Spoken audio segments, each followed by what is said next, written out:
There he Morning. is. Hey, Hey, how are you, Doc? good. How are you?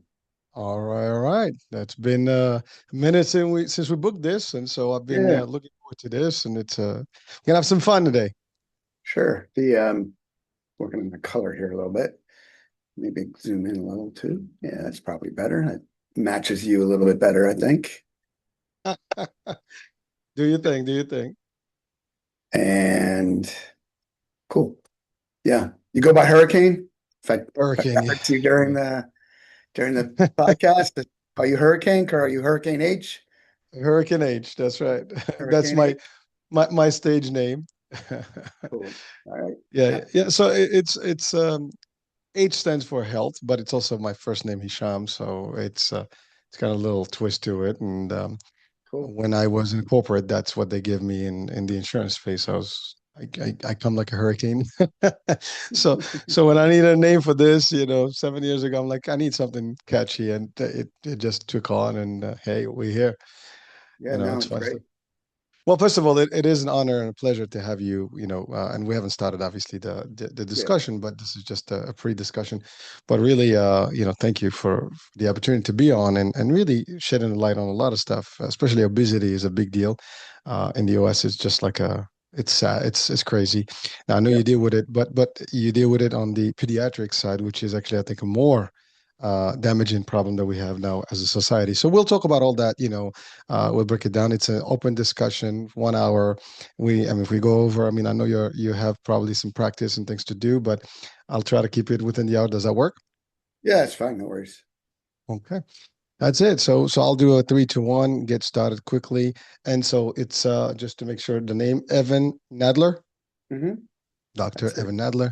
Now, and all right, You know what? Can we hold on one second? I want to fix my lighting a little bit. My lighting yeah, yeah, looks a little bit do off. Just give me two do secs. do what you need to do. It's all good. Just think I should have a little better backlighting, maybe. It looks good to me, but what Oh, it if does? you think? Okay. I mean, I'm looking at it. I mean, Shadowing on my face, a bit, but not that it it's matters. Not it's that. bright. You were framed, solid, so it's good. I don't see any issues with your It was setup. just it was the shadowing on my face, but I'm really not that vain, so I don't really care. But I am a little bit of a perfectionist, so like. Now listen, Doc. Whatever makes you feel right, man. Yeah, this is it. We do it right. Yeah, And that probably looks exactly the same, but makes me feel better. no, listen. Well, there is a slight difference. Yes, I mean, whatever you did, change a little bit, Yeah, but yeah. So we'll make it work. We'll make it work. cool. Thanks. Thanks. Ready to go. No, you all right? Give me 1 second here, and then we're ready to go.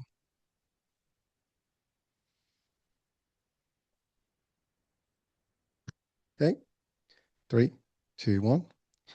For decades, we've been told that weight is simply a matter of calories in versus calories out. But what if that's only part of the story? Today, we're joined by one of the nation's leading pediatric bariatric surgeons who has spent over 20 years treating childhood obesity and studying the science behind it, from the cellular level to patient care. He is on a mission to transform how we understand and treat obesity, challenging long-held assumptions and bringing a new evidence-based perspective to the conversation. Dr. Evan Nadler. Doctor, welcome to the show. Thanks, Hurricane, for having me, or Hurricane H, or Hurricane is however we fine. best use Hurricane is fine. Hurricane for short. Hurricane H Yeah. seems too long, but yeah, thanks for having me. I think yeah, I mean the shame and blame that these poor families, these poor children have suffered for all these years is sort of the reason behind my passion and advocacy work. And I think the while I am a surgeon, I have a sort of 360 perspective on this disease that it's not like I think everybody should get surgery. It's just I just think it gives me a different sort of understanding because I used to see the worst, still see the worst of the worst cases, so I know how bad it can get. Well, doctor, I mean, this is a big topic, and in the U.S., obesity is just a big deal. I mean, and it's I Worldwide. think Well, worldwide, worldwide, really.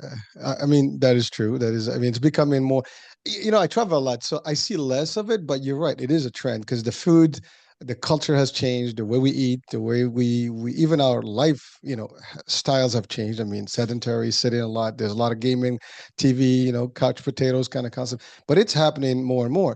And I think if you look at I look at some old videos and things like that at the beaches and stuff, people were different. I mean, they looked different. They were in shape. I mean, even Fewer if they ta were not, fewer tattoos. Fewer tattoos, you probably noticed too, because when I go to the beach, that's first thing that I'm like, oh my gosh, when did tattoos become like everybody had to have one? Like, when did that happen? I missed that uh, memo.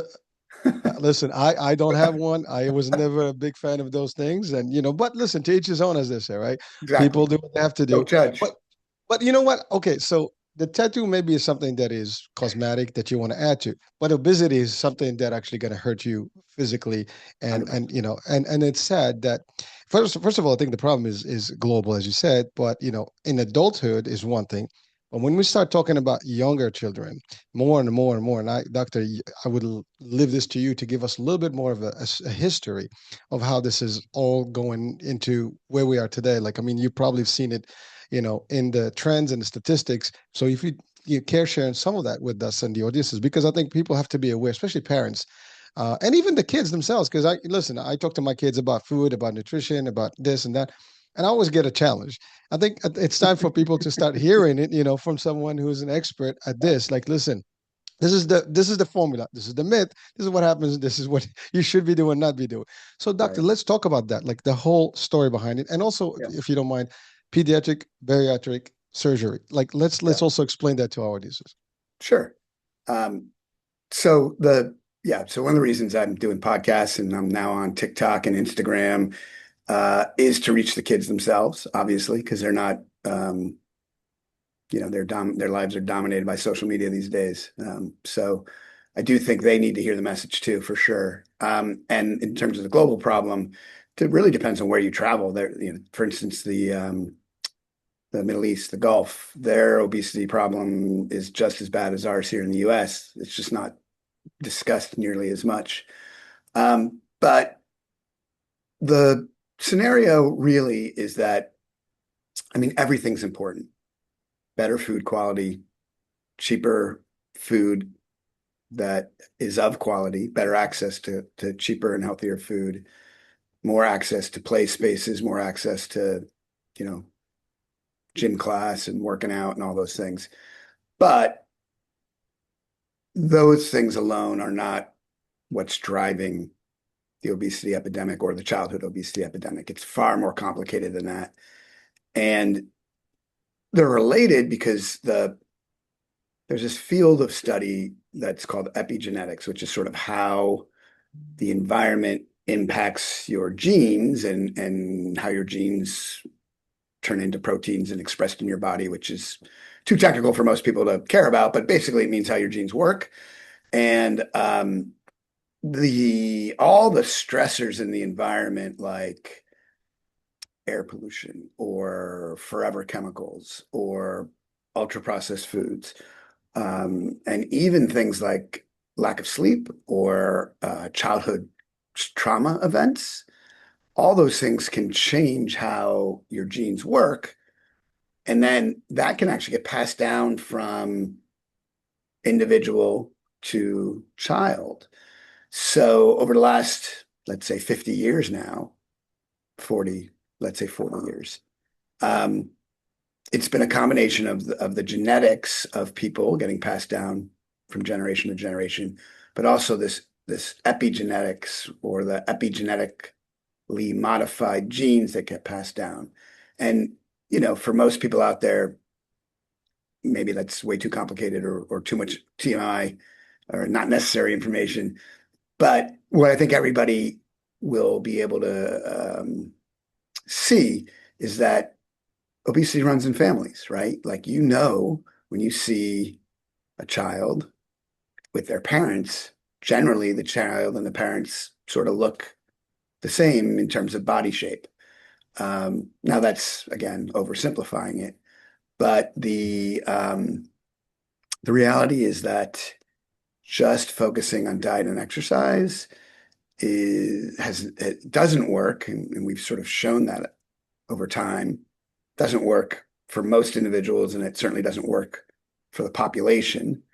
And that's why you can actually now get the GLP-1, or at least one GLP-1 medication is approved for children. And as you mentioned, I've been doing bariatric surgery for children for 20, no, 15 years, 16 years now. And actually more than that, 20 years now. And I started doing that mostly because these children were desperate and there weren't any medications back then. And I sort of knew that if you have type 2 diabetes as a 13-year-old, it didn't make medical sense to have you wait until you were 18 to get care for that. And so along the way, I've gotten a lot of criticism. And, especially in the early days. And back then, and even now, I have always said, well, I'm either going to be a genius or a heretic, and I'm not sure which, but I'm not going to sit by and just let this go untreated. Like I have to do something. And I'd like to think that the most of the evidence is trending towards just ahead of the game. I'm not going to use the genius word because that's certainly not who I am, but I was just ahead of the curve in terms of understanding the disease, its implications, how difficult it is to treat. And frankly, now I'm actually writing a book about all that, about my last 20 years, what I've learned for, parents and children. And, that should come out hopefully next year around this time. And, I just want to keep the conversation going. We're Well, doctor, starting. so yeah, it's a great start, and there's plenty there. I mean, we can break this down. It would take us a whole day, For sure. But there's a At there's a least. couple things. One thing, doc, is you've started this 20 years ago. That is a couple decades already, and to your point, it is cutting edge, something that you've done. Probably people like why you get into the kids early and doing surgeries and stuff like that, and people may not understand sometimes that it's preventative. Now, certainly surgery is a last resort when you have to, but certainly if there is no other option, to your point, and now you're getting in a worst case scenario diabetes at early onset, especially at a younger age. And listen, my mom was diabetic for 30 years, but she had it at a later age. But certainly when you have what do you call it, a child in a concept of diabetes, and they have to have the insulin and all the stuff. I mean, certainly the body's going to get destroyed, before you know it. And so certainly an easier intervention would be to actually do something about it to prevent all that. But I do want to go to a couple of things now. Doctor, your basic practice was pediatric as a whole. I'm assuming before surgery. So Mhm. you've Well, worked with. in pediatric, so pediatric surgeons actually train as adult surgeons first and then do specialize in children. So while I know obviously pediatric diseases in general, I'm not a trained pediatrician. I'm a pediatric surgeon. So it's a slight difference. But yes, I do know about childhood development and all that kind of stuff. No, perfect. I just because I mean you're a surgeon, but the idea is that kids. Yeah, yeah, Listen, I for have sure. I have children, so I want the best for my kids, and I know Of course. everybody. There's no one out there that's not going to want to see their kids in the best shape, and health. I mean, because at the end of the day, it's really health that matters, right? 100%. Because all this contributes to either a better living, better health, vitality, or really just a very bad, lifestyle, a bad, I mean, living with the disease, and I think you mentioned the word disease. It's a tough place to be for the person. Because I listen. I mean, again, I'll give the example of my mom. Just seeing, and my best friend is also diabetic. I mean, I see the intensity that it takes, and just little, if you eat wrong, you do this, you do that, and it affects you. If you don't eat on time, it affects you. Just maintaining it. I mean, now with the monitors and everything, at least you can control a little better, and you have all these pumps and things. But even with all that, it's still difficult, and your body is just not. And I love what you said that this is also a worldwide pandemic, or it's not just isolated in the U.S.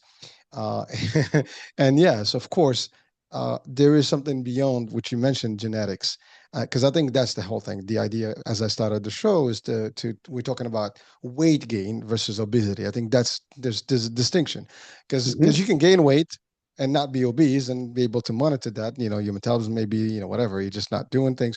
but certainly you get to a point where you have to do what you have to do to change things. And that's when things go haywire. And obesity is something that builds up quick. I love what you said about the idea that you can see a trend in a family. Now, of course, some people can say, well, you guys are judging and things like that. And I just want to, clearly state Yeah. this. This is for you folks, out there to just understand this. And I love what you said, Doc, about being on social media, to sharing this value and even writing a book about it, because we have to face the music and face the reality Yeah. of things. And I would argue it's actually the opposite of judgment. Like my office was always is always completely non-judgmental. And I'm not saying that it runs in families, so it's like families' fault or blaming them. It's just, it's just one of the medical sort of facts that it gets passed on. There's something called the intergenerational transmission of obesity, which is how it gets passed on from parent to child, and that's a thing. And I think my goal is to actually remove all the stigma and bias around the disease, so that people can get help, and whatever that help might be. It may be just lifestyle changes, it may be medications, it may be surgery, it can be whatever a family chooses at that time. But I've gotten, I mean, I've gotten all kinds of criticisms over the years, and it always comes down to the same thing. Like, this isn't surgery that people are getting for cosmetic reasons. This is surgery that they're getting for their health. Or if they're on a medication, it's the same thing. It's not because they want to, look better for their prom or quinceañera or something like that. It's something that they need for their health to be optimized. And sometimes that's mental health. It doesn't always have to be physical health. There are a lot of connections between the mental and the physical health, especially with obesity and childhood obesity.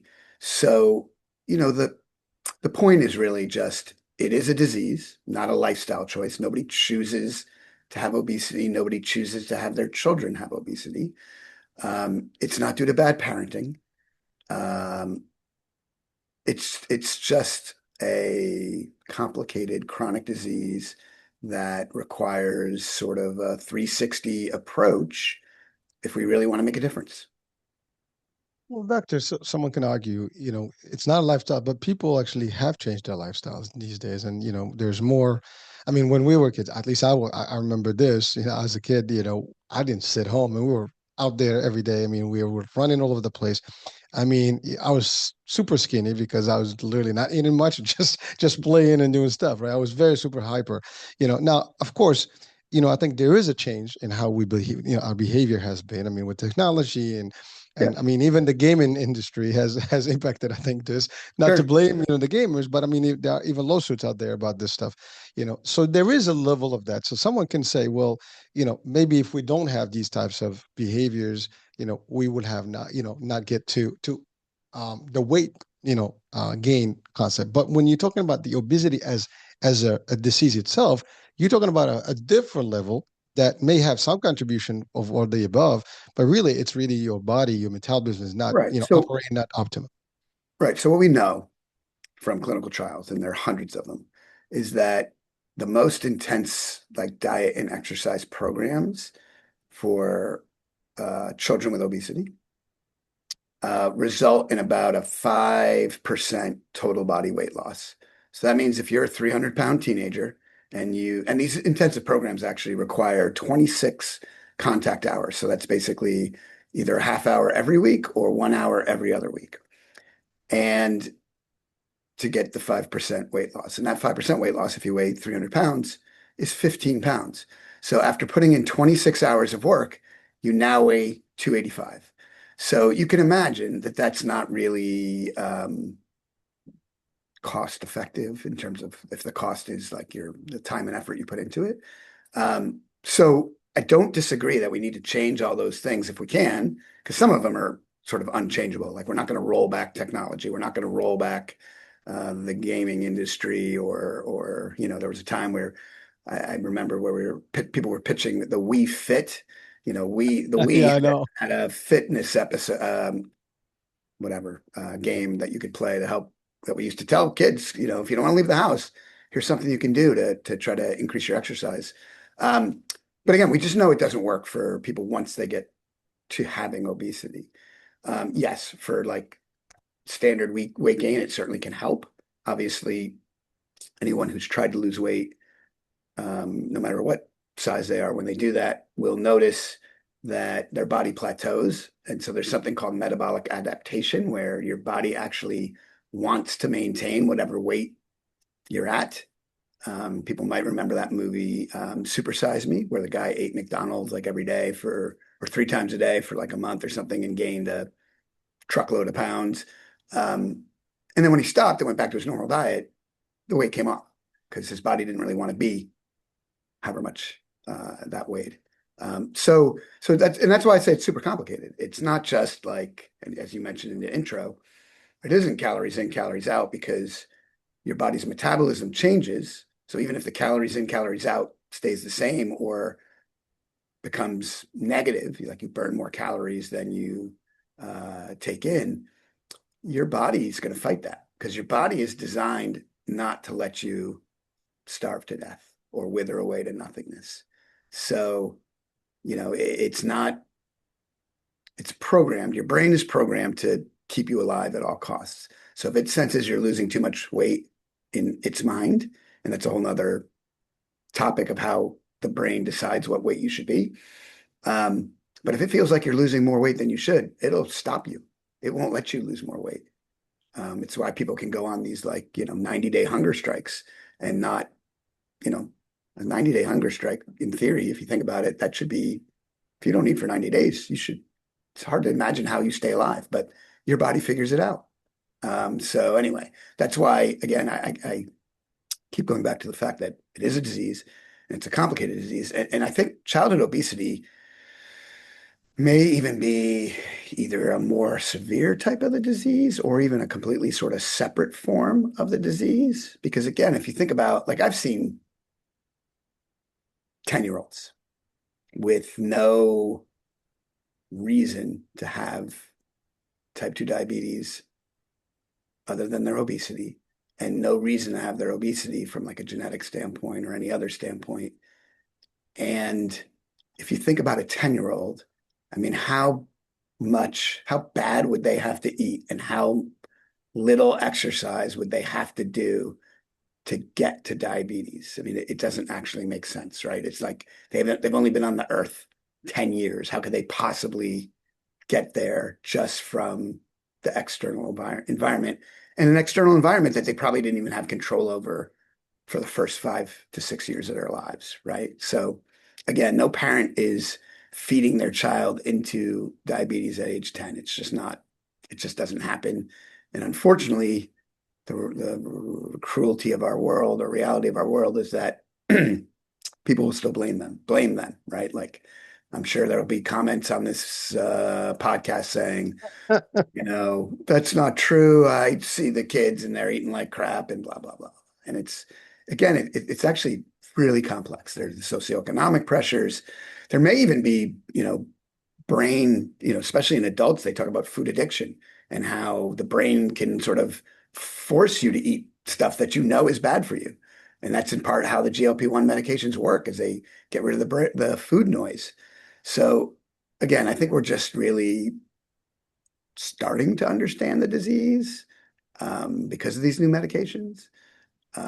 And hopefully there will come a time where the stigma around it, like no one would blame you as an adult if you were taking your blood pressure medicine. They would never say, Hurricane, man, if you just ate better and exercised more, you wouldn't need your statin or your blood pressure medicine. But those diseases are just as equally related to diet and exercise as obesity is. But everybody talks about obesity like, oh, if you just ate better and exercised more, you wouldn't have it. And my personal guess is because you can see everybody with obesity, or at least you think you can. Whereas I can't look at someone and say that I know that they have high blood pressure. So somehow that changes how we perceive these diseases, which doesn't necessarily make sense, but I think that's just the reality of the day. Like, every adult, almost every adult over the age of 50 is on a statin, and no one blames them for their, lack of being able to control their cholesterol with diet and exercise. But if you put on weight, people start to blame you. Doctor, you're making a great point about the idea that, because it's visual, right? So people are looking, so they can easily, contribute that and say, oh, this is the cause. But, like, by the way, I've seen people that are like super, they look so fit. And then when they do their workout, they work up in terms of blood stuff, they actually come up with high cholesterol, LDLs and all this stuff. And it's like, how is it even like I have cholesterol and I don't look like someone who typically should be looking like that? I mean, as the stereotype 100%. will go. And so that is very common, and I've heard stories. We've had discussions about it. I see that on the social media. There's a lot of discussions about it. But doctor, so let's break it down scientifically. Like, how does this whole disease operate within the body? Because it is genetics. Because when we talk genetics, and you mentioned metabolism, so metabolism, you have hormones, you have all stuff. So we are regulated somehow. Is this all connected? I mean, also you talked about the people who are fast, right? And there's a whole thing or philosophy about if you fast, your stem cells, your body kind of starts kicking in and goes on Yeah. hyperdrive and all that. So let's kind of connect the science together to all these Okay. because these are things that we hear all the time, Sure. and most of us don't understand them from a clinical Sure. aspect of it. Yeah. Well, let me start by saying like the whole intermittent fasting fad is intermittent fasting really works just by calorie restriction. It's not, there's no magic to intermittent fasting, although a lot of gurus will tell you that there is. But almost all the data says that there isn't. But it is a way for people to control their calories. So if that works for you, have at it. Just don't necessarily believe that it's somehow changing your metabolism or hormonal status because it's not. Those studies have been done and it doesn't really do that. But to get to your question directly, and it's super complicated. But your hypothalamus, which is the sort of hunger and fullness center in your brain, um, has a set point where it tells you sort of what your weight should be. And that set point is really, in large part, determined when you're developing as a fetus inside your mom. And then it can be impacted by, as we talked about before, some of the things like lack of sleep or childhood stress, or we think some of the pollutants and forever chemicals, and maybe even ultra processed foods. So that can raise your weight set point above what it might have been determined to be when you were developing. And I should say that when you're developing fetus inside your mom, if your mom gets diabetes, or if your mom puts on too much weight, or if your mom has exposure to some of these things, that can also change your hypothalamic set point and make it so that you're at higher risk for obesity as a child or an adult. Um, so that's sort of the beginnings of it all. And then at a sort of cellular level, let's say, um, the way that obesity or weight gain makes you sick is that you have a certain number of fat cells in your body, and they are designed to store the energy, the extra energy that you take in. And that's a normal process because we were all, programmed so that if we went for long periods of time trying to, hunt the lion or, there was no food for a long time, we needed to have stores to keep us going. Obviously, in this day and age, that doesn't really happen. And then, so when your fat cells get over saturated, like they're small, and then they get bigger as they store more fat, and at a point, they get basically overstuffed. Then they start leaking mediators, hormones type things into your bloodstream. And that's how it causes problems for, let's say, your muscle in terms of insulin sensitivity, or your liver in terms of metabolic dysfunction associated steatohepatitis, long, big word. Um, and and everybody's storage capacity is also different, right? Like, so I've seen kids with a BMI, body mass index. People may or may not know what that is, but it's a ratio of your weight to your height. And it's how we sort of screen for obesity. I've seen kids with, BMI in the obesity range, but not super high, let's say BMI of 40, and they'll have sleep apnea or diabetes or some other medical problem. And then I've seen kids with BMIs in the 80s weighing 500 pounds who are walking around pretty much unaffected by their disease. So it's not linear by any stretch of the imagination. And it's actually those cases that have always been the most fascinating to me because I don't, like, why can you exist like that? Why can you be 16, weigh 500 pounds, and basically be living a metabolically normal-ish life? Like, I'm sure digging deep enough, we could find some abnormalities, but, not having diabetes. Yet here's another kid who's BMI is 40 and they do. So that, like, when you see that kind of stuff, you start to understand that, again, it's not a simple problem, but a problem that affects different people differently, which, by the way, you should never ask anybody to, should never tell someone, if you just do what I did, you'll lose weight. Like, let's say you were struggling with your weight and you did something and it worked for you. And you think you're being helpful by telling your friend or colleague or kid or whatever, just do this because it'll work for you. It worked for me. That's totally untrue. There's no pairing. There's no correlation between what worked for you and what will work for somebody else. It's totally individualized, based again on sort of genetics, epigenetics, and all this other stuff. So the point is, it's been a fascinating ride for the last 20 years because it's just I've seen so many unexpected things that really have opened my eyes to this disease. And again, it's why it's become my passion and why I really want to try to help people get over the stigma of it and try to understand it more on a like a scientific level, because it's just not it's not as easy as diet and exercise or calories in and calories out. It's just not. Well, doctor, thank you. And I think what people have to, at least what I'm getting, and I might correct me if I'm wrong, you know, we are talking about a special disease here. We're not talking about gain of weight that can be due to lifestyle. This is something that is completely uncontrollable, and it's beyond, the person. Like, no matter what you do, there's the body is just regulated differently than what we would say a So, normal, level. Am I getting that right? yeah, so I actually like to, so I make a joke, or not, maybe not a joke, but I make Go a, for it.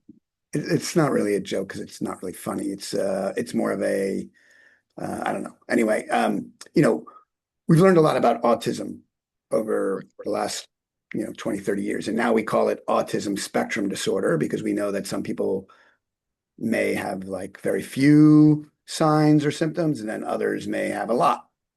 So we've changed the name. We don't call everybody autism. We don't say everything, autism. We don't even use things like Asperger's or those other diseases anymore. We just call it autism spectrum disorder because we realize it's a wide range of how it affects a person. So I sometimes tongue in cheek say we really should be calling obesity weight gain spectrum disorder because it affects different people really differently. And, it may not affect you at all in terms of your metabolic health until you get to a certain point, or it may affect you and you don't know it because it's what you're used to and you don't really realize what you would feel like if you didn't have that extra weight on. Or it can make you super sick. I mean, I know kids who I know kids, I've taken care of children who have lost their vision due to their weight. There's a disease called, well, it's now called idiopathic intracranial hypertension, but it used to be called pseudotumor cerebri. And it's a disease that would, at relatively low BMIs, would impact people's vision. And I would do surgery for that, and their vision loss would stop, and their vision would sometimes come back. And to, like, again, huge, I'm helping people keep their sight by doing weight loss or weight maintenance or obesity surgery on them or weight loss surgery on them or whatever you want to call it. Like, again, like those sorts of experiences just have really changed the way I think about the disease. And I think, again, in the book, which I'm like in the process of writing right now, I have to those are the stories I have to include to get people to sort of, I think, understand what I'm talking about. It's just I don't want to. I mean, I can't. It'll be too long a book if I tell every story that's come my way. So I have to figure out what actually people want to hear and what they or need to hear, want to hear, need to hear, and what I can leave out. But that's why it's not going to come out until next year. Well, doctor, I mean, what you're talking about is 2 decades of quite a bit of experience in a lot of different cases, different age group, and I thank you for bringing that to our audience as the analogy with autism, because yes, there's some autism level that you can barely even notice, very high functional and so on and so forth. And to your point, this is more of a nice little, what do you call it, like just a platform with a lot of different pieces to it, and therefore someone can be on the lower end versus the higher end. But you did mention something earlier about it starts in the womb, as the fetus is in the belly, but some of the behaviors of the parents, or the mom specifically, can contribute to those genetic transfers, and being, for example, you said sleep, or maybe food, stuff, could be a lot of things, but like some of them you mentioned, specifically sleep, we see a lot of that today. I mean, people don't sleep much, so there is a way, to a degree, and again, this is what we have you to share this with us. uh, it sounds like if the parents kind of take care of themselves a little bit, and maybe are more on the preventative side, especially if they know that they expecting, a child, to do things. I mean, we know that about alcohol, yeah, or smoking. Like, we don't smoke, we don't drink, Right. but then there's all the other stuff that we continue doing, but we don't put a connection to the Right. risk factor. I mean, we hear about diabetes being transferred from Yep. parents to kids. I mean, there's always a Hmm. risk, so let's talk about, like, Yeah. those things can be So preventable. right. So again, I don't want to blame any pregnant mom because that's not what we're here to do, right? It's not. Course not. So I don't want to say it's necessarily their behavior. What I do think is that, and it's not just the moms, it's the dad too, and there's a lot of um, dad-related health risk. Um, that's not obviously the in utero environment, but there's a lot of dad-related health risk. And so yeah, so people ask me, let's say, what would you do if you really wanted to change the obesity rates in America? Like, how would you achieve that? And what I would start with is what you were sort of saying, which is if young adults paid more attention to their health before they have kids.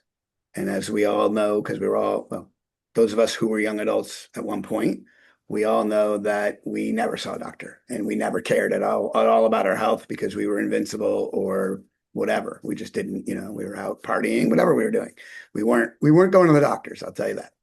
Um, so that segment of the population is actually probably the most important segment of the population to try to help educate because yeah, if they try to maximize their health before they have a kid, not only will that sort of maximize their epigenetic risk, they can't do anything about their genes. Their genes are their genes, right? You inherit what you inherit, but they can impact their epigenetic risk, and they can definitely impact the in utero risk. And we know that if moms get gestational diabetes, not only do they increase the risk of their child having diabetes and obesity, they actually increase their risk of having a neurodevelopmental disorder like autism. So that's like a sort of another one of those, like, who thought that would be the case, but that's actually been um, that was published relatively recently, like 6 months ago or something. Um, so there are modifiable factors for sure. And then on the flip side, if you think about when that kid is born, if that family is already sort of in tune with healthy behaviors, then that child is born into a household that has healthy behaviors, which is probably better than being born into a household with unhealthy behaviors. Again, it's not, I can't prove that necessarily, but you do know that, or we do know that children's eating behaviors are sort of solidified somewhere between ages 6 and 12. So if you're in a healthy eating household, you are likely to have a healthy eating life ahead of you as a child. So there are lots of benefits to trying to get young adults, young folks to pay attention to their health and optimize it before having children. So that would be my one sort of pitch to them. That's big, Doc. I mean, obviously, to your point, when you're younger, you're having fun and stuff. But certainly, if you do plan to have a family, it's a responsibility, right? And so you. Well, it's not a blame, and I appreciate what you said. We're not blaming anyone, but at the end of the day, sometimes we're just not aware that we might have that impact. And I think so. We Right. just kind of like, I'm just having my life, but your life has a direct impact on the next life that you're actually bringing Exactly. about to this world. So it changes the dynamic. And again, we are conscious about certain things, like I said, cigarettes and alcohol has been more prevalent in terms of like Yeah. you can't do this when you're like pregnant.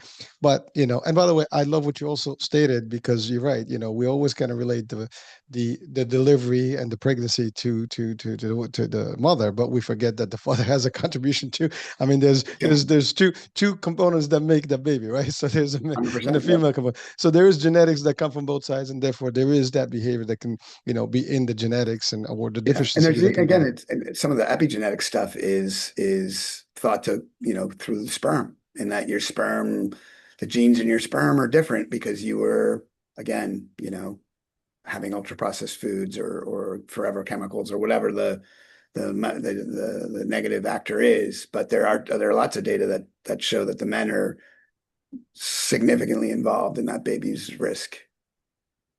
Well, thank you, Doug. So now there's one thing that I've heard before, and again, and you probably can bust this myth today, uh, or or if it's a reality. Are they communities that are prone to obesity more than others? Because we hear this all the time. There are some communities that just have a lot more of rampant obesity, trends than others. Is that a thing? I mean, you're shaking your head. You're Yeah. not. I mean, So, well, it's because a real it's thing. right. So if you look at in kids, the two highest risk groups are Hispanic males and African American females. And there is certainly also a socioeconomic component to that. There's also obviously an ethnic component to that. Um, and it's interesting because, well, it's interesting to me, maybe others, but there are diseases, for instance, the liver disease. Liver disease is more common in people of Hispanic descent and less common in African Americans. African Americans are more likely to get diabetes from their weight than they are liver disease from their weight. And then if you go to some communities like Southeast Asia, let's say, or Southeast Asians living in the US, but let's say in India. Um, in India, the BMI criteria for weight loss surgery, let's say, are much lower because people of Southeast Asian descent really can't handle excess weight very well. Their body starts to function poorly at a much lower BMI. So like in the US, let's say the cutoff for surgery is a BMI of 35.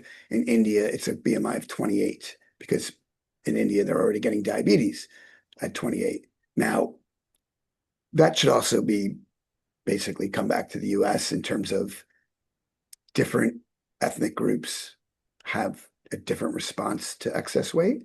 And so having this sort of uniform criteria, I mean, it's the same old story in the US forever. It's like everything's based on white males. So like all of our recommendations are basically generic white male derived when they really should be more tailored to ethnicity, gender, socioeconomic status, all these other things. But that's just not how we do it. And maybe not how we'll ever do it. But personalized medicine would be far more effective than the sort of standardized criteria. Thank you, Doc. So I know kind of you talked about obesity in general, like for kids specifically, but you mentioned something about adults, and you see a little bit of similarities. Are they really the same? It's a different, or are they completely different, concept? Because I think we need to clarify that for our Yeah, audiences. I mean, I think so. There's certain diseases in children, certain consequences from obesity in children that you don't see in adults. For instance, there are orthopedic issues that children with excess weight suffer from because their growth plates are open, whereas adults, they're not. So those diseases don't even exist in the adult world. And we also know that children with insulin resistance or prediabetes and obesity progress to frank diabetes faster than adults with um, prediabetes or insulin resistance. And so I think the adult world, you probably have some people who are food addicts, some people who are struggling with their weight from a mental health standpoint, side effects from other medications, a whole host of, you know, again, socioeconomic pressures, a whole host of reasons why adults end up developing obesity. In the pediatric population, I view it as somewhat purer, more pure, um, because a lot of those factors, again, haven't really been around long enough to have a huge effect. So in my mind, childhood obesity is a much more genetic and epigenetically driven disease. And for that reason, it needs to be actually tackled more aggressively as opposed to less, which is that old myth that it's just baby fat and they'll grow out of it. The data actually are that, this is somewhat shocking, but 85% of toddlers with obesity go on to be adults with obesity. So 85%, and that's of 3-year-olds. And if you're a teenager with obesity, now you're in the high 90%. If you're a teenager with obesity, the chances of you going on to adulthood without obesity are really small. So again, that's why it sort of needs to be tackled early, or at least addressed early. And I'm not saying that, like, 4-year-olds or 5-year-olds should necessarily be getting on medications or getting surgery, but they should have something. They should start the conversations about healthier eating and exercising more and all those things, because the baby fat, they won't grow out of it. And I like to talk about obesity similar to how we used to talk about cigarette smoking, which you brought up earlier. So with cigarettes, we always talked about pack years. So it wasn't just that you smoked a pack a day, it was how many years did you smoke a pack a day? And if you smoked a pack a day for 10 years, your medical history said that, Hurricane was a 10 pack year smoker. And we all knew that that meant a pack a day for 10 years. And we described it that way because your lung cancer risk basically was related to not just how much you smoked at the current time, but how long you've been smoking that much. And the same thing is true of obesity. It's not necessarily what your BMI is or your weight is or your metabolic health is today. It's how long has your body been fighting against it. If your body's been fighting against it for 10 years, that's much worse than if you just sort of crossed the threshold into obesity last year. So we don't have a clever term like pack years to use, but I like to think about it that way because the damage is cumulative. It doesn't, like, the dysfunction in the body, the cellular damage, all that stuff, even the mental health damage. It doesn't stay stagnant. It gets worse the longer you have the disease. So again, like when I'm out there trying to convince people to take the disease seriously, I have to point that out. I'm like, why would you wait? Why, if an 8-year-old struggling with weight issues, why aren't you addressing this in your primary care office or at your pediatrician's office? Like, why is it just being sort of, well, we'll check your weight again next year. You should really eat better and try to get some more exercise. Like that's not adequate. That's not enough. Well, Dr. Tinker, you touched on a few things. One is, so you're right. I mean, kids go to pediatric doctors, just to do the checkups and stuff. I mean, is there especially if there is a noticeable, I guess, appearance, right, of obesity, would there be a recommendation to potentially get a special test that would actually identify the epigenetics and things at that age to determine whether this is a true, this is just a little kids fat, or is it this Yeah, is disease that is going to get worse in the next couple of years? I mean, is that something sure. that is So to work you with? can't, yeah, you can't really test for epigenetics right now. That's not their lab. There's not a Oh, real okay. cost-effective lab test that can do that. But there are things, like in adults, and more and more kids are getting this checked too. But hemoglobin A1C, like prediabetes, is now a real thing. And actually the simplest thing to do, frankly, which people, even pediatricians don't really necessarily check for this, although they do more so now. But when I was first starting out, a lot of, and actually this is another story I need to tell in the book, but a lot of kids would come to see me and they would have something called acanthosis nigricans, which are dark circles that go around your neck. More prominently, easier to see in African Americans or people of color, sometimes with skin tags, thickening. You've probably seen people with like the skin folds, and you can catch that really early, actually. And it's the first sign of weight-related metabolic dysfunction. And I'd be having a clinic visit with a kid and their mom or dad. And I would say, I would pull down their collar and I would say, you see those darkening skin around, a darkening color around their neck? That's a sign that their body is not handling their excess weight well. And the kid who would look over at their parent and say, see, I told you it wasn't dirt on my neck. And because the parents have been trying to scrub it off for like whatever, a year or however long. And no one ever told them that it's actually metabolic dysfunction that causes your melanocytes, your skin cells, to get discolored and cause those changes. And so that's a test that people can do without anything special. Like I can do that at home. Just look at your kid's neck. And there are other places, elbows, bridge of the nose, there are a bunch of cheeks, knees. There are a bunch of places that can be seen.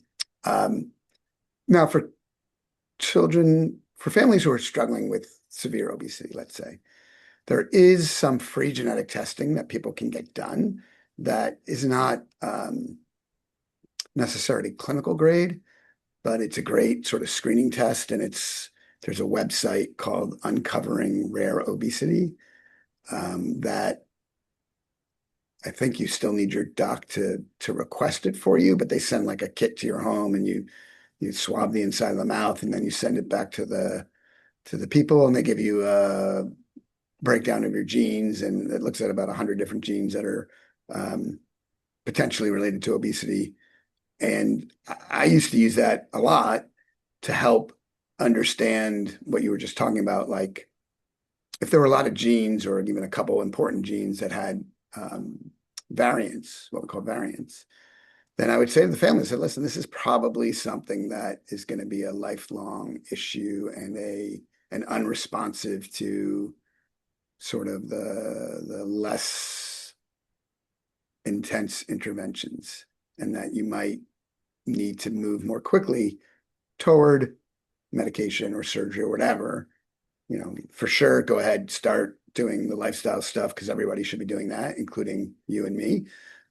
But don't spend 6 months doing that, because if it doesn't work, it's not likely to work. And if it doesn't work, you don't want to wait 6 months. You want to start the next thing in a couple months or 3 months or something. So that's something people can do, and they can tell their pediatricians or primary care providers about it. And unfortunately, in this pediatric obesity world, there's just a ton of self-advocating that folks need to do, because pediatricians didn't learn about obesity in their residency programs, and medical school curricula don't have enough on obesity or anything on childhood obesity. And so there's a lag between what people know, based on when they were in training, if they didn't do some extra training afterwards to learn more about it. So yeah, unfortunately, I still get emails and questions from families. They listen to my podcast, they have a question, they email me because they can't get any help in their own, community. And I always try to point them in whatever direction I can to help. But it's tough. I mean, there aren't enough pediatric obesity specialists out there, especially to cover the 15 million children that suffer from obesity. And there are relatively few pediatricians or primary care docs who are willing to treat it, just in their office like they do with asthma or ADD in the beginning.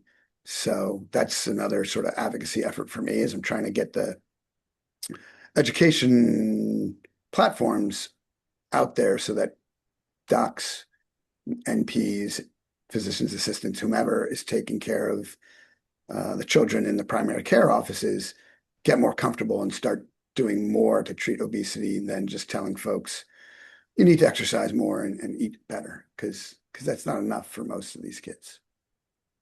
Thank you, Doc. And you touch on a couple of things. One, earlier, first of all, I wanted just to go back to something you mentioned that's very powerful for people that are watching and listening. One being the impact is also on the mental state, and as well what you said about the loss of vision. That's something I wouldn't have thought about, personally. I mean, this is like a first to hear that that correlates to a potential loss of sight. That is. Unbelievable to even hear. And so that opens up the eyes, I think, of everybody that's in the ears of people watching and listening right now, because it is a high risk. And again, the impact of bullying and things that can occur in that age, especially at school. And we see a lot of these things, and we talk about mental health. We have a few shows about that, and these things are all tied together, and eventually they're problematic. Also, you mentioned about the access, doctor, in a way, because there's a limitation of who are the providers that can actually cater to this type of disease. And again, we're talking about 50 states, for example, just in the US. And that is a big problem, because even in the US, we have inadequacy of providers in certain parts of the states, let alone the whole nation, right? So even the cities are not equal, in some where you can Mm. get to the best of the best. There's also cost factors, insurance factors. All these things are actually to really worry about. So that's one. Thank you for literally bringing that to us, so at least people are aware. Now, the other part is you are the surgeon that takes care of this at early age, but so is there what's that procedure like? How does it work, and what does it do? And what because people have been like, okay, well, if i Yeah. i I don't want to go surgery, like, but what's the benefit of it? And is there a protocol before that can actually help? Because I've heard this many times. Before people go on their surgery, they usually want them to drop a certain weight to get them in. Is that a real thing too? So Yeah. doctor, enlighten us with that information. Okay. Well, let me go back to one of your other points, and then I'll address that, which is the insurance issue, which is a huge issue. And if you look at Medicaids across the 50 states, they vary in what they cover in terms of surgery or medications. With children, there are only 13 states where their Medicaid covers medications for obesity in children, which is another advocacy issue that I'm working on, because that's crazy. Like, why can you only get certain medications in certain states? Like, that doesn't really make sense. But actually, again, like the surgery side actually was and somewhat is still easier to get insurance approval for, because the long-term data are more available, right? So people may not remember, but bariatric surgery started in becoming common back in the 90s. And so it's been around for 30 years. And so we really know a lot about pros and cons of surgery. The technical aspect of surgery has changed a ton. And so the complication rates of surgeries are now 1% or less when they used to be much higher. And unfortunately, sort of like obesity in general, obesity surgery has a really bad PR problem. People think it's like, you even said yourself, it's a last resort, and it doesn't actually have to be a last resort. And in some people, it really shouldn't be a last resort. But that's a whole nother topic. Um, and for kids, again, again, the critics, I was just answering, I did a podcast like a couple of weeks ago, and just answering some comments in the comment section. And one of the comments was, there's no reason that a child can't lose enough weight with diet and exercise, and no child should ever need bariatric surgery. And I just responded and said, listen, you're just 100% wrong, because every kid I operated on had already been trying diet and exercise for years. Like, no one comes to surgery, like, no one wakes up and is like, you know what? I noticed today that having a weight issue. I'm going to go see the bariatric surgeon. Like, that's not how it works, right? People view it as a last resort, although I said it doesn't necessarily have to be. Um, so I never saw anyone who hadn't tried something else before they got to me. Now, I will say that especially in the early days, most of my patients were the kids of parents who had had bariatric surgery, because the bariatric surgery had changed the parent's life so dramatically for the better. And they usually or often suffered with obesity as children themselves. So when they found me online and found that there was an option for their kid to go through, let's say, high school or college without obesity, they would find me. Like that's how that was like basically the bulk of my patients in the early days. And then it, obviously grew from there because people saw the benefit like that. Those kids would go back to their pediatricians and their pediatricians would be like, wow, look at all these health benefits. Maybe I should send these other kids to Nadler and his program. Um, so, um, so the procedure itself for kids, we do something called a sleeve gastrectomy. So it's not the bypass, which is what which got all the bad press back in the 90s, because it is a complicated operation that has some real consequences if it goes wrong. But sleeve is much safer, although no surgery is complication free, and frankly, no medicine is complication free either. And so there's still a risk. And like every other medical decision, it's always a risk benefit analysis. And I never downplay the risks of the surgery. In fact, I often overplay them because I want people to really understand what they're likely going to experience. But,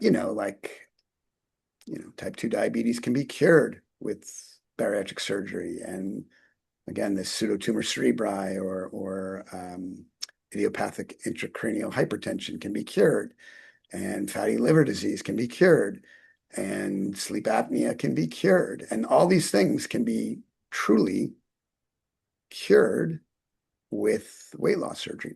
Now, again, not in everybody.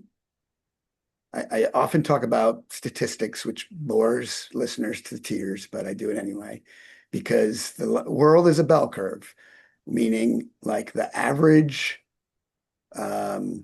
result doesn't mean anything to you as an individual, because you could be above average or below average.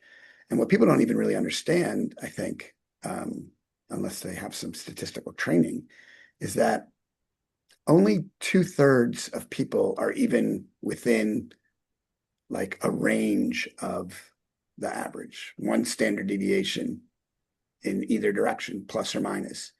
So maybe 2/3 will respond close to average, but that means 1/3 of people will either be what we call super responders, so they'll do better than average, but then there's 1/3 that are going to do significantly less well than average. And it's why like the new Wegovy 7.2 milligram dosing just came out, because there are people who won't respond to the standard dosing and they need another option. So again, like that goes back to my other comment earlier, which is you should never tell anybody that what worked for you is going to work for them, because statistically that's just not true. But again, I think, again, for certain individuals who are struggling with obesity at an early age or have a high genetic burden of obesity, or sometimes it's even just families who are just really in tune with what obesity means, and it can be a great option. And again, I like to describe myself as sort of treatment agnostic. I don't really care, especially now that I'm not doing surgery currently because I'm writing my book instead. I have no vested interest in what treatment you choose as an individual. My vested interest is that you get healthier in whatever way works for you. And if you need me as a surgeon, I'm around to help. If you can avoid me, please avoid me, because that's better for everybody. I used to say that my soapbox goal was to put myself out of business. I still say that, although now I realize it's never going to happen.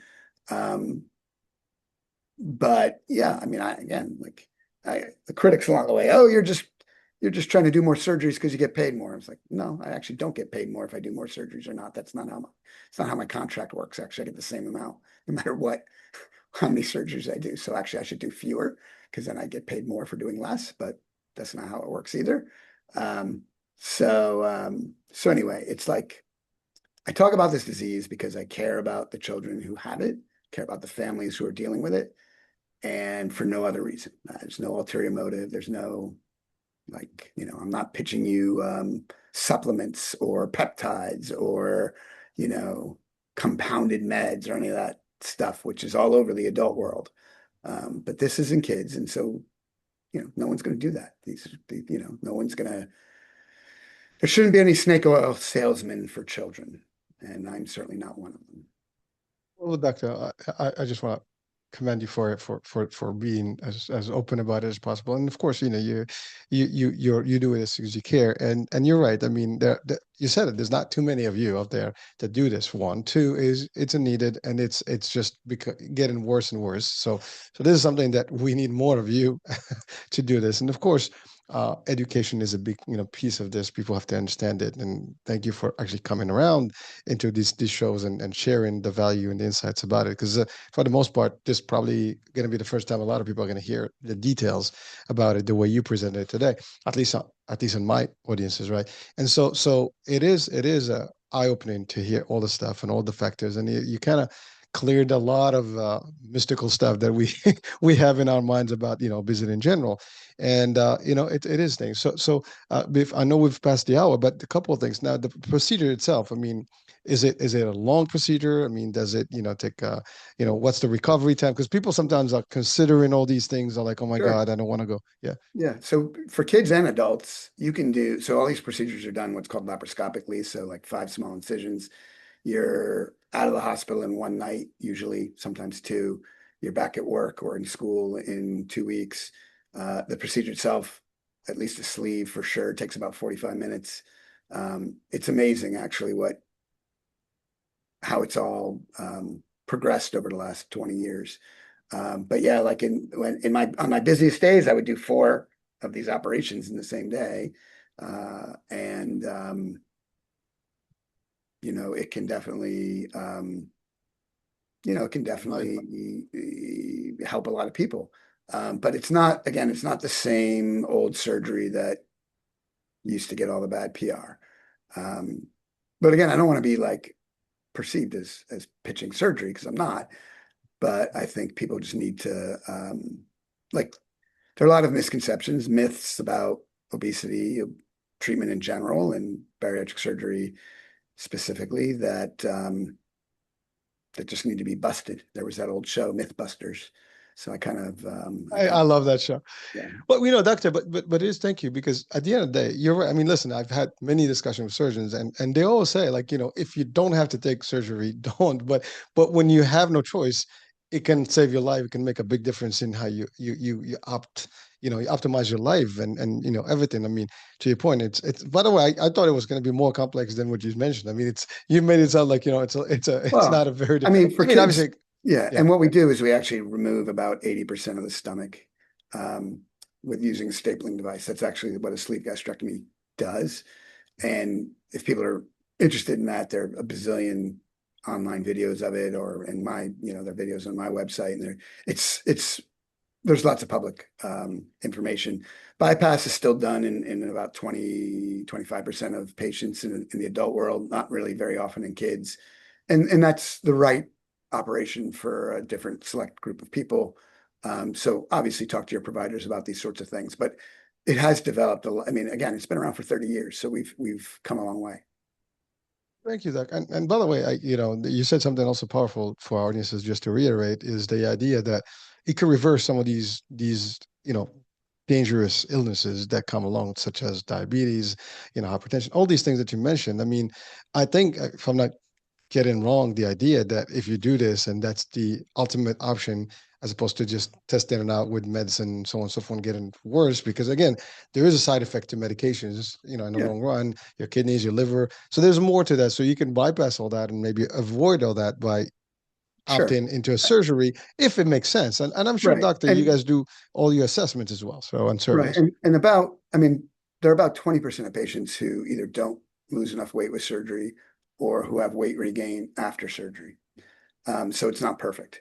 And I do think there are going to be patients out there who, I mean, I know that there are patients out there who require medication after surgery. There are people who get medications first and then surgery. There are people who get medication and then surgery and then medication. It just really depends on you as the individual and what your biology is driving. Doctor, that is a big point. You mentioned a few times, and it is worth really reiterating again, is that everybody's unique, nobody is duplicated. So your metabolism, my metabolism, me and my kids are not the same. We might have some similar genetics, we might have some imprints and transfers of some, but to your point, and that rule applies like, well, I'm working out, I'm not getting the muscle. Well, there's the metabolism, there's your genetics, there's your age, there's the other thing. I mean, age is also a big variant. I mean, obviously kids, they Sure. have maybe a shorter, span. I mean, you're talking about from, I don't know, 5, to maybe 15, right? Is that what like to 18? That would be the considered age for a pediatric.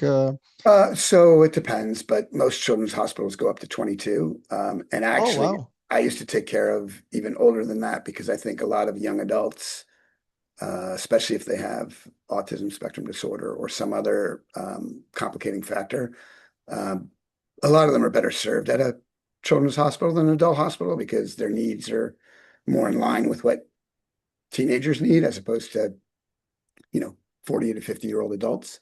So it really depends. But yeah, like in general, pediatrics or adolescence is defined, I think, by the World Health Organization up to age 19. So it really just depends on you know, whose guidelines you follow and what you believe or whatever. But Well, so Doug, so now the ultimate question. There's only you, and you cannot be in 50 states at all times. How do you tackle that when people, I mean, are you able to see people from different states? I mean, do you so there travel? I are mean, how does that actually, work for you? yeah, there are pediatric bariatric surgery programs and pediatric obesity weight management programs in, I can't, they're not in all 50 states, but they're probably in 40 or so, let's say. And I do work, I spend a lot of time trying to train the next generation. And not just me, but the guys who are all doing it around the same time I was doing it, we all are trying really hard to replace ourselves and train the next folks who are going to take over the lead.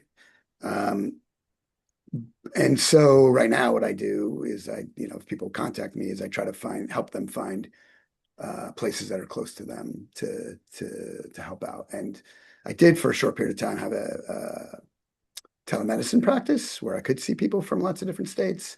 But that's a whole nother, yeah, I mean, that's another difficult um, nut to crack because of all the hurdles that exist with insurance companies, et cetera. So even some of the big online weight management practices are getting out of the pediatric weight management business because it's just so tough. So there's a lot of advocacy work that needs to be done at all levels. So, and that's why I'm out here trying to spread the word so others join in and help fight the fight. Thank you, Doc. And I just want to add one more thing because you're talking about the insurance space right now, and that's kind of like my word. And you're right, not all the states are equal in terms of what they cover, and not all the insurance companies are equal in what they cover. I know, for example, I've been in New York market, so it's a little bit more, I guess, open to a lot of the stuff compared to a lot of states. And Hmm. you get into the southern states, maybe the Midwest, you'll get less and less, in favor of a lot of these things. And so it changes. The Medicaid programs, you said, they vary from state to state. So because of the way they run their funding, that can be a challenge. And you're right. I mean, I do, for example, like I've been in the Medicaid, government programs and Medicare. That's my career path. And so we work a lot in those benefits, packages. And I mean, for the most part, it's covered as long as it's, there's a need for it. And I mean, doctors have to present the case that this is the ultimate solution to solve. And from an insurer's perspective, I mean, when we think about it, the risk is mitigated. Like, well, if we can save, we can pay for a procedure now and save in the long run. I mean, it makes sense, right? And so, Hmm. because it's only going to get worse if you don't do any job, Yep. and eventually you might not even avoid a major surgery later on, cardio and other things, right? So it can be, almost avoided by doing the right thing up front. But you're right, is the dynamics are not as simple as people think. But at least to your point, you're doing the advocacy. Hopefully, we can get this show to a lot of folks out there, and get some of the experts and maybe powers that be to make a difference and see the value of it. I mean, a lot of the medical doctors, I think, from health plans nationally can really benefit from a discussion like this and say like, hey, maybe with this is something we can have at least an open mind to, I spent a because lot of time in my last 20 years talking to medical directors and even going to insurance companies, um, what's it called? Their committee meetings where they were deciding what's covered and what's not, and presenting my data and trying to, um, and at least in the DC area where my practice was, I was able to make a lot of changes in what the Virginia, Maryland, and DC Medicaids would cover. Even the private insurers around town would cover, even the federal government insurers. I got them to change what they were doing. I started my career in New York, and yeah, in New York, again, um, the Medicaid covers it, Medicare, and the break-even point for adults really, in terms of cost benefit, is about 3 to 5 years after surgery. The insurance companies have already broken even and start to make profit on the patients. And for kids, it's probably closer to 7 years before they break even. But the sort of people also don't really think about the fact that most children on Medicaid, most adults on Medicaid actually never get off public government insurances. Yes, some of them get jobs and can uh, get their health insurance through their jobs. Most of them get jobs, but getting health insurance through your job is another story. And so the vast majority of people on Medicaid actually are on Medicaid almost their entire lives. So it's another piece of the economic puzzle that people don't think about. Because at the end of the day, it's your taxes and my taxes that support the Medicaids. So, and Medicare. So it's a complex economic puzzle as well as medical puzzle. well, it is, but again, there's certainly a need for more discussions and more input, and I guess your work is making a difference, and hopefully, I think, because again, the numbers are there. Yeah, you do break even at a certain point, otherwise you'll just be bleeding forever because the problem is only going to get worse, and the additional diseases that will come along, will just Yep. add up, and you got to rack up all these costs, Pay now eventually or pay as insurance. later. Pay now Exactly. or pay So later. So you make a choice. it's simple math. I mean, it doesn't take a rocket science for that. But again, to your point, some states may not be up to that level because they look at it different. Their subsidies are different, and yeah. So, but it is that's we just had a show about healthcare cost and insurance. I mean, it's a big deal, and it's never going to go away. And I don't know how we're going to solve that problem.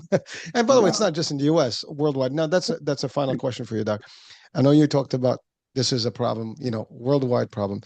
Do you have any affiliates, any other, places where people can actually, for someone that may be listening to this in a different country, is there a connection and So resources for them? if you're listening, if you have listeners in other countries, the best thing for them to do is actually email me, and I guess you can put my email in the whatever in the details of this thing, or I can put it in the comments or something. I do have contacts in the Middle East mostly, but it's not.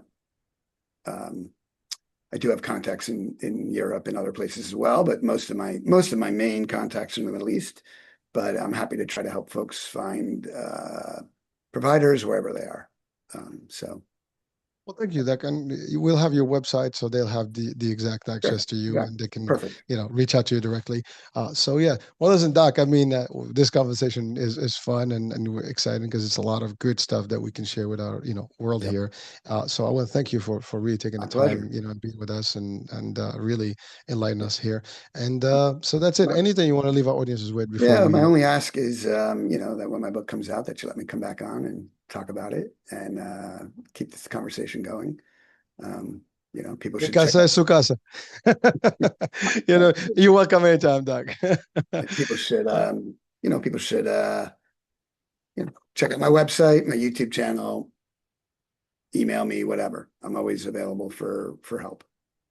We'll have that as well. Like I said, all the links will be there for people to actually reach out directly. Yep. And so that's it. We are All coming right, to the man. end. Thank you, Doc. My Folks, pleasure. listen, an honor here. All right, folks, this is the end of the show. I'm Hurricane H. I hope you enjoyed this discussion. Please do check out the description of the show and the links.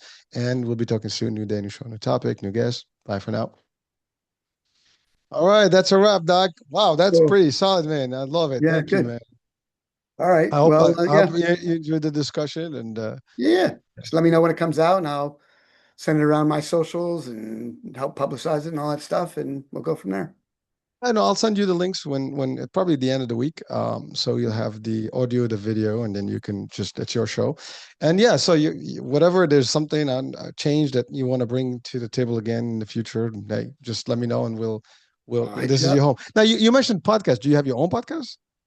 No, but Oh, you just I've thought about doing that, but I don't currently because I just don't have the time. But I've been on about, I would say, I'm getting close to about 40 in the last year or so, because I'm really trying to start the advocacy work. And then again, when the book comes out, I go back to all these same places and have the conversation again. And maybe people's minds will start to change or open or whatever. Can only try.